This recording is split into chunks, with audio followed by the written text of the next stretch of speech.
শেখ হাসিনা সহ 10 জনের বিরুদ্ধে গণহত্যা মানবতা বিরোধী অপরাধের তদন্ত শুরু। এবার শিশু ও সিএনজি চালক হত্যার মামলা। সংস্কার আন্দোলন ঘিরে গণহত্যা তদন্তে আগামী সপ্তাহে ঢাকা আসছে জাতিসংঘের প্রতিনিধি দল, দেবে ভবিষ্যতের পথ নির্দেশিকা। গণহত্যার দায়ে আওয়ামী লীগের রাজনীতি নিষিদ্ধের দাবি বৈষম্য বিরোধী ছাত্র আন্দোলনের। হাসিনা সহ তার দোসরদের বিচার দাবি বিএনপির। এবং অন্তর্বর্তী সরকারের নতুন উপদেষ্টাদের শপথ কাল, আসতে পারেন আরো 5 জন। জনগণের চাওয়ার উপর নির্ভর করবে মেয়াদ।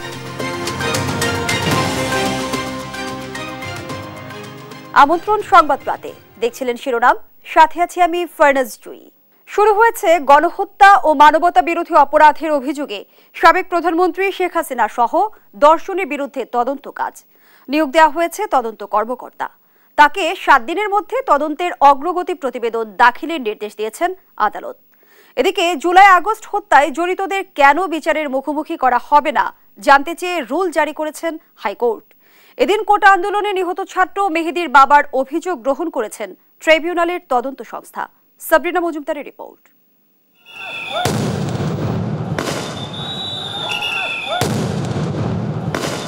বৈষম্য বিরোধী ছাত্র আন্দোলন দমনে শক্তি প্রয়োগ করে স্বৈরাচার শেখ হাসিনা সরকার। আন্দোলনকারী ছাত্র জনতার উপর নির্বিচারে গুলি চালায় আইনশৃঙ্খলা বাহিনী। হামলায় অংশ নেয় আওয়ামী লীগ নেতাকর্মীরাও। এতে প্রাণ হারায় শিশুসহ অসংখ্য ছাত্র জনতা।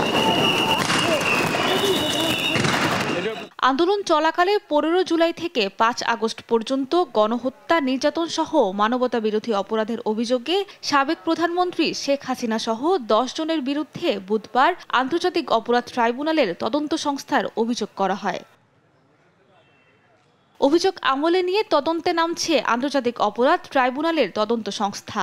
উপপরিচালক আতাউর রহমান তদন্তে নেতৃত্ব দেবেন বলে জানান আবেদনকারীর আইনজীবী কাজী MS তামিম।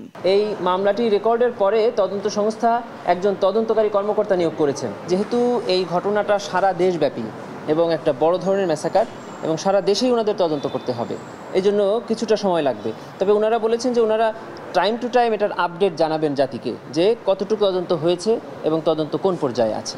তদন্তের জন্য ঘটনার সময় পত্রিকা সংগ্রহ করে পর্যালোচনার কথা জানিয়ে আইনজীবী বলেন, অপরাধ প্রমাণ হলে মৃত্যুদণ্ড পর্যন্ত হতে পারে। অসংখ্য পত্রিকা দিয়েছি একটি নিউজের, সেটি হলো তৎকালীন সেতুমন্ত্রী ডাইরেক্ট সাংবাদিকদের আপনাদেরকে বলছেন যে শুট অ্যাট ফার্স্ট সাইট হবে, মানে দেখা মাত্র গুলি হবে। এই যে ইনস্টিগেটিং বক্তব্য, এই বক্তব্যের পরেই তো সারা বাংলাদেশের ছাত্রলীগ এবং পুলিশের এই গুলিগুলো শুরু হয়েছে এবং অসংখ্য মানুষ মারা গিয়েছে। এই অপরাধের শাস্তি মৃত্যুদণ্ড এবং ইতিমধ্যে ট্রাইব্যুনালে যে 56টি রায় হয়েছে তার বেশিরভাগই মৃত্যুদণ্ড হয়েছে। কয়েকজনকে মৃত্যুদণ্ড দেওয়া হয় নাই, সেটি অবজারভেশনও দিয়েছেন কেন মৃত্যুদণ্ড দেওয়া হলো না। তদন্ত কাজ শেষ হলে প্রতিবেদন দাখিল করবে তদন্ত সংস্থা। 7 দিনের মধ্যে দেয়া হবে অগ্রগতি প্রতিবেদন। একই দিনে কোটা আন্দোলনে নিহত ছাত্র মেহেদীর বাবার অভিযোগ গ্রহণ করেছে ট্রাইব্যুনালের তদন্ত সংস্থা। এটিতেও শেখ হাসিনা সহ 9 জন ও সংগঠন হিসেবে আওয়ামী লীগকে অভিযুক্ত করা হয়েছে। সাবরিনা মজুমদার, দেশ টিভি, ঢাকা। স্বৈরাচার শেখ হাসিনা, তার সরকারের মন্ত্রী, MP এবং আইনশৃঙ্খলা বাহিনীর সাবেক কর্মকর্তাদের বিরুদ্ধে আরও 2টি হত্যা মামলা হয়েছে। মোহাম্মদপুরে হেলিকপ্টার থেকে ছোড়া গুলিতে নিহত শিশু ইমনের মামা এবং শেরেবাংলা নগর থানার সামনে নিহত সিএনজি চালক শাহাবুদ্দিনের পিতা এ 2টি মামলা করেন। এদিকে বঙ্গবন্ধু শেখ মুজিব মেডিকেল বিশ্ববিদ্যালয়ে ভাঙচুর, অগ্নিসংযোগের অভিযোগে শেখ হাসিনা ও শেখ ফজলিনুর তাপসের বিরুদ্ধে শাহবাগ থানায় মামলা করেছেন এক অভিভাবক। আরো জানাচ্ছেন মাহমুদ হাসান। কোটা আন্দোলন দমনে ছাত্র জনতা হত্যা ও গুম খুনের অভিযোগে মামলা করছেন ভুক্তভোগীরা। আন্দোলন চলাকালে মোহাম্মদপুরে হেলিকপ্টার থেকে গুলিতে নিহত হয় শিশু জোবায়েদ হোসেন ইমন। এ ঘটনায় সাবেক প্রধানমন্ত্রী শেখ হাসিনা, সাবেক মন্ত্রী ওবায়দুল কাদের, আসাদুজ্জামান খান কামাল, আনিসুল হক, তাজুল ইসলাম, জাহাঙ্গীর কবির নানক, হাসান মাহমুদ, মোহাম্মদ এ আরাফাত, সালমান এফ রহমান, সাবেক MP মোস্তফা জালাল মহিউদ্দিন, সাবেক IGP চৌধুরী আবদুল্লাহ আল মামুন, সাবেক ডিবি প্রধান হারুন আর রশিদ সহ 16 জনকে আসামি করে মামলার আবেদন করা হয়েছে। ঢাকার CMM আদালতে এ আবেদন করেন শিশু ইমনের বাবা আব্দুল্লাহ আবু সাইদ। আন্দোলনে এর মধ্যে উপরের থেকে ডান পাশে গুলি করছে, এখান দিয়ে বাইরেছে। পরে এটার লাশ নেওয়ার পরে ওরে হেলিকপ্টার থেকে করছে, হেলিকপ্টার ওরে নেওয়ার পরে ইবনে সিনা গেল, ইবনে সিনা যাওয়ার পরে ওরে নেওয়া মৃত্যু রায় দিয়ে দিল যে মারা গেছে। ওখান থেকে অপারগতা প্রকাশ করে থানা সেট আপ ঠিক নাই বলে তাদেরকে ঘুরানো হয়েছে।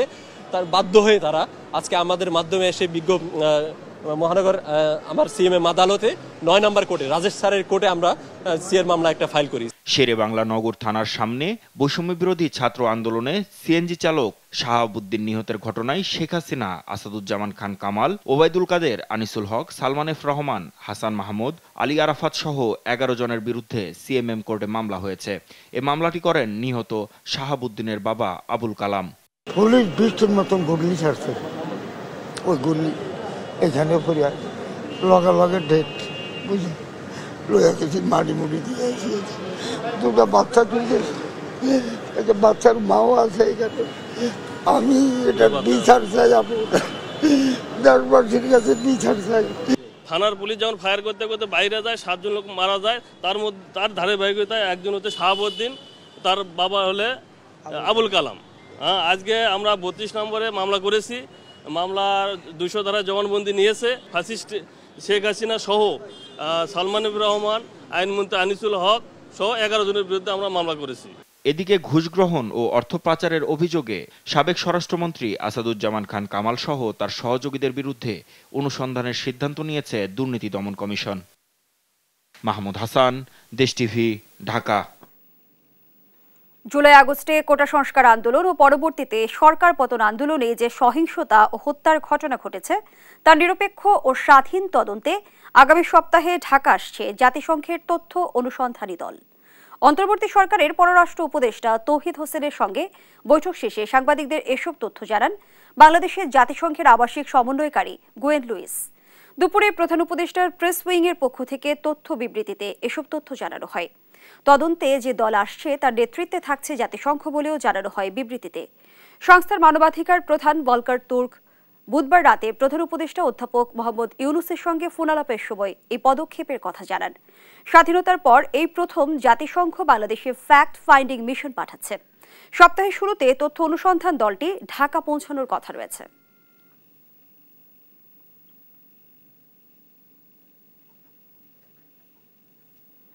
বাংলাদেশের অন্তর্বর্তী সরকারের প্রধান উপদেষ্টা নোবেল জয়ী ডক্টর মোহাম্মদ ইউনুসকে অভিনন্দন জানিয়েছেন শ্রীলঙ্কার রাষ্ট্রপতি রনিল বিক্রমসিংহে। এদিকে প্রধান উপদেষ্টা হিসেবে দায়িত্ব নেয় ডক্টর ইউনুসকে স্বাগত জানিয়েছেন ব্রিটিশ প্রধানমন্ত্রী। বৃহস্পতিবার প্রধান উপদেষ্টার প্রেস উইং জানায় বুধবার গভীর রাতে ডক্টর ইউনুসের সঙ্গে ফোনে কথা বলেন শ্রীলঙ্কার রাষ্ট্রপতি রনিল বিক্রমসিংহে। এ সময় তাকে অভিনন্দন জানান শ্রীলঙ্কার রাষ্ট্রপতি। অন্যদিকে আরেক বার্তায় যুক্তরাজ্যের প্রধানমন্ত্রী কির স্টারমার অন্তর্বর্তী সরকারের প্রধান উপদেষ্টা হয় ডক্টর মোহাম্মদ ইউনুসকে উষ্ণ অভিনন্দন জানান।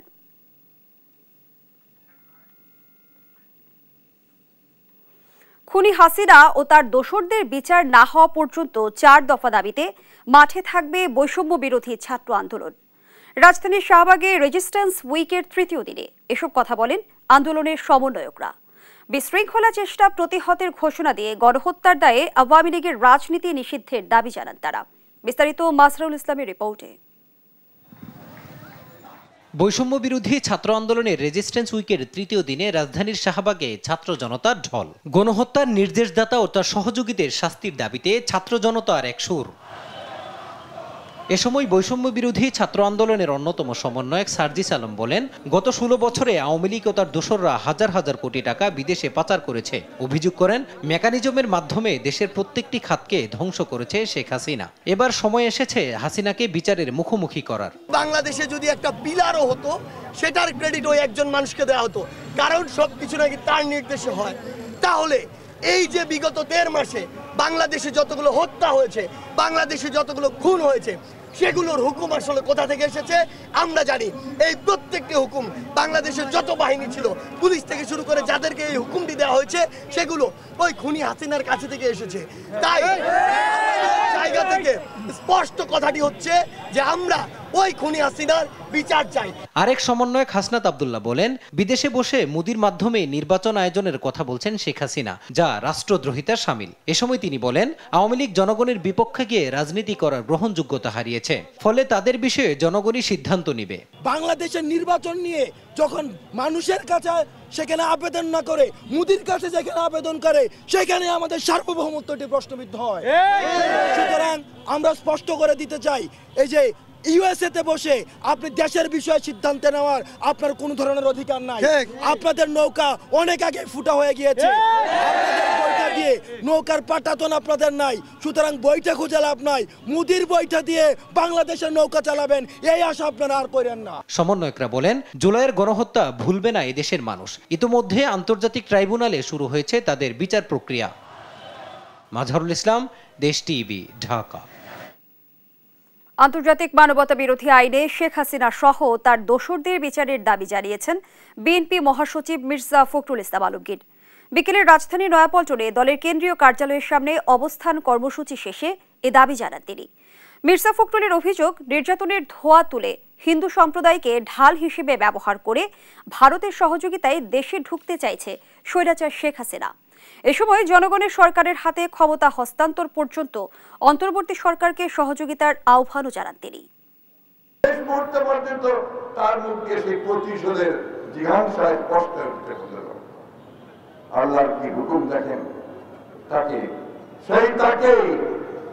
একেবারে পালিয়ে যেতে হলো আবার সেই জায়গায় যেখানে তার গোড়া পোতা আছে।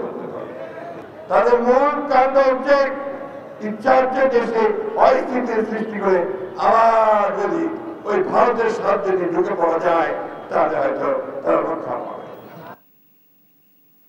গণরোষ থেকে বাঁচতেই নেতাকর্মীদের না জানিয়ে দেশ ছেড়ে পালিয়েছেন শেখ হাসিনা, এমন মন্তব্য করেছেন বিএনপির সিনিয়র যুগ্ম মহাসচিব রুহুল কবির রিজভী। সকালে ছাত্র গণ অভ্যুত্থানে নিহত রিকশা চালক কামাল উদ্দিনের পরিবারকে দেখতে গিয়ে একথা বলেন তিনি। এ সময় প্রতিটি হত্যার বিচারের দাবি জানান রিজভী। এদিকে গণহত্যার বিচারের দাবিতে অবস্থান কর্মসূচি পালন করেছে ছাত্রদল সহ বিএনপির বিভিন্ন অঙ্গ ও সহযোগী সংগঠন। নিয়াজ মুর্শিদের প্রতিবেদন।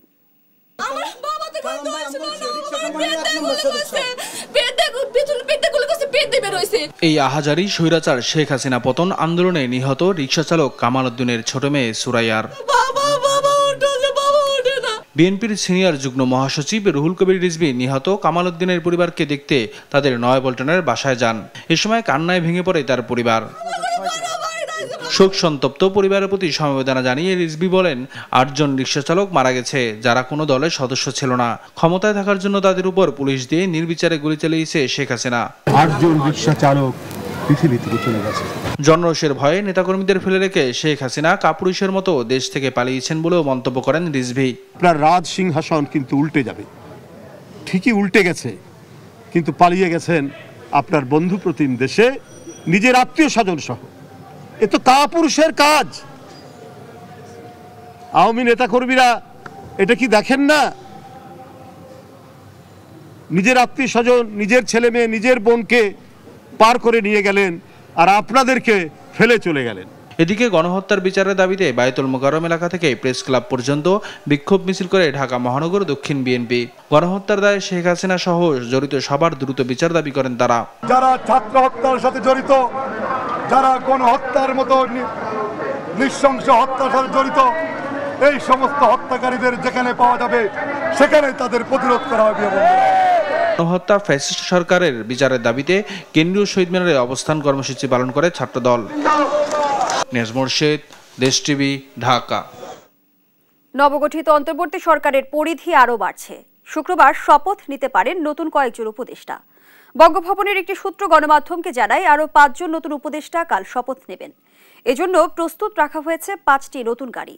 প্রধান উপদেষ্টা ডক্টর ইউনূসের হাতে রাখা হয়েছে প্রতিরক্ষা, শিক্ষা, সড়ক পরিবহন, খাদ্য, কৃষি, জনপ্রশাসন সহ 24টি মন্ত্রণালয়। বিশেষজ্ঞরা ধারণা করছেন, এভাবেই পর্যায়ক্রমে বিভিন্ন উপদেষ্টাদের মাঝে ভাগ করে দেওয়া হবে মন্ত্রণালয়গুলো।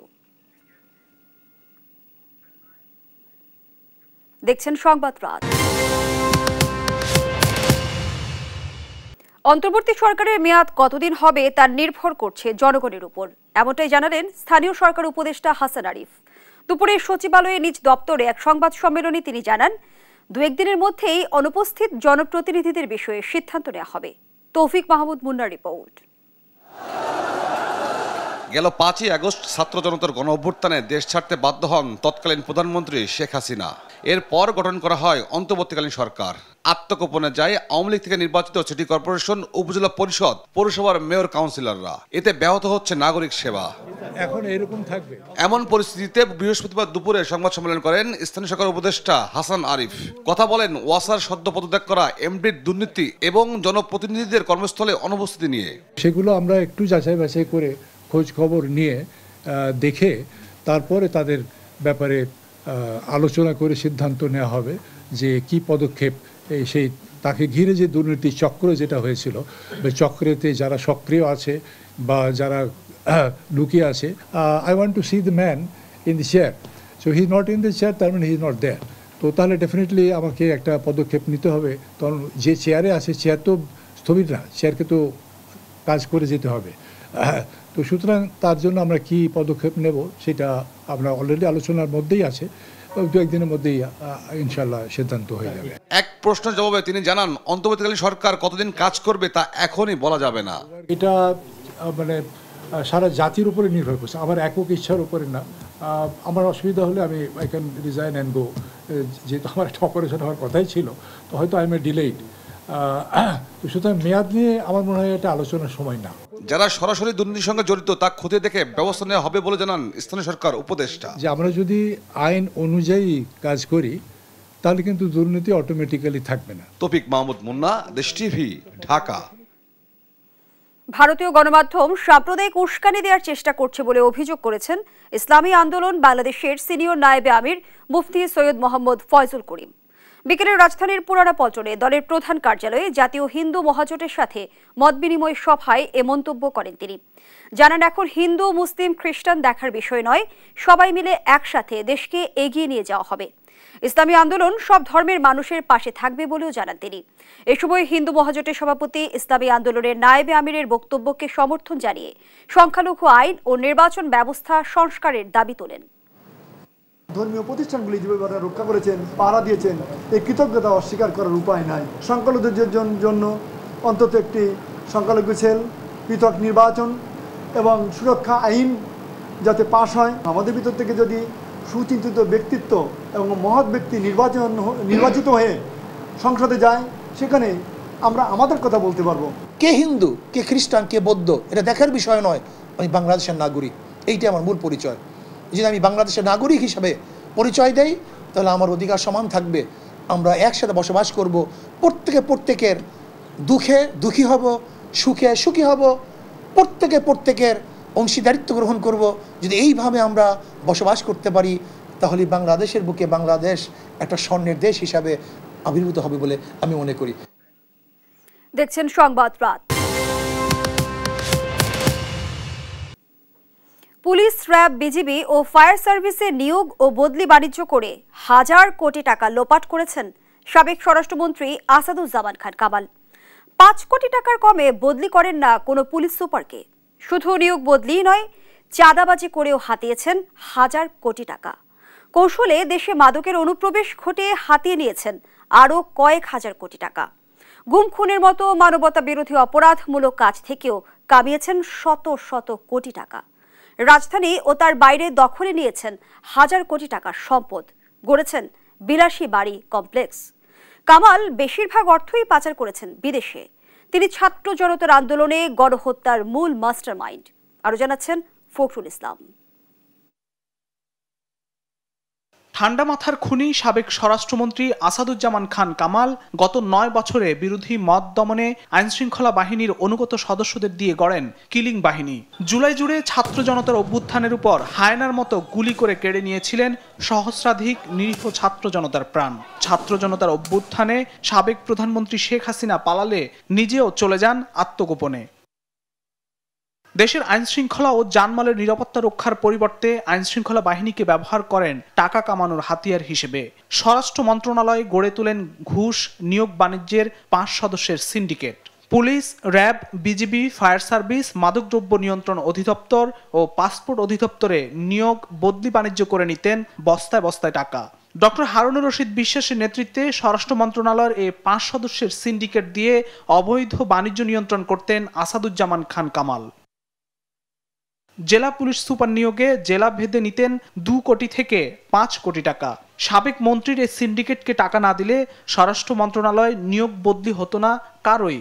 গাজীপুর মেট্রোপলিটন পুলিশ কমিশনার হিসেবে মোল্লা নজরুলকে নিয়োগ দিতে কামাল নিয়েছেন 5 কোটি টাকা। বিভিন্ন এনজিও নো অবজেকশন সার্টিফিকেট নিতে আসাদুজ্জামান কামালকে দিতে হয়েছে 80 লাখ থেকে 1 কোটি টাকা।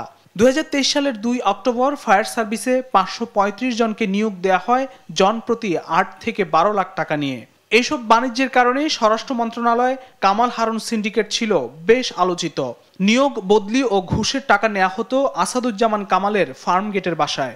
মন্ত্রণালয়ের এমন নিয়োগ বদলি আর ঘুষ বাণিজ্য করে 9 বছরে কামাল হারুন সিন্ডিকেট হাতিয়েছেন হাজার কোটি টাকা। ছাত্র জনতার গণহত্যার মাস্টারমাইন্ড আসাদুজ্জামান কামাল নিজ সংসদীয় এলাকা কারওয়ান বাজার ও তেজগাঁ থেকে তার বাহিনী দিয়ে প্রতিদিন চাঁদা আদায় করতেন প্রায় 1.5 কোটি টাকা। চাঁদা আদায়ে পিছিয়ে নেই কামালের ছেলে শাফি মোদাসের জ্যোতিও। রাজধানীর ধানমন্ডি ও গুলশানে বেশিরভাগ রেস্টুরেন্টে চাঁদাবাজি করে মাস প্রতি নিতেন প্রায় 1 কোটি টাকা। স্বৈরাচার শেখ হাসিনার দোসর আসাদুজ্জামান কামাল পিছিয়ে নেই দখল বাণিজ্য। রাজধানীর মণিপুরি পাড়ায় 6 নম্বর গেটের পাশে খেলার মাঠ দখল করে গড়েছেন বহুতল ভবন। একই এলাকায় সংখ্যালঘু সম্প্রদায়ের 2টি প্লট দখল করে নেন। হাতির ঝিলে মধুবাগ খেলার মাঠ দখল করে গড়েন আসাদুজ্জামান খান কামাল কমপ্লেক্স।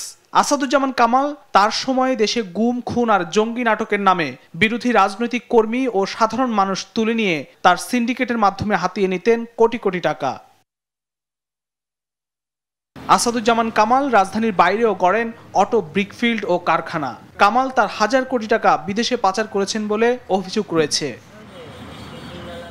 সম্প্রতি স্বৈরাচার শেখ হাসিনা ছাত্র জনতার অভ্যুত্থানে পালিয়ে গেলে আত্মগোপনে চলে যান কুখ্যাত দুর্নীতিবাজ এই সাবেক স্বরাষ্ট্রমন্ত্রীও। তার এমন ভয়াবহ দুর্নীতির বিষয় অনুসন্ধানে নামে দুর্নীতি দমন কমিশন।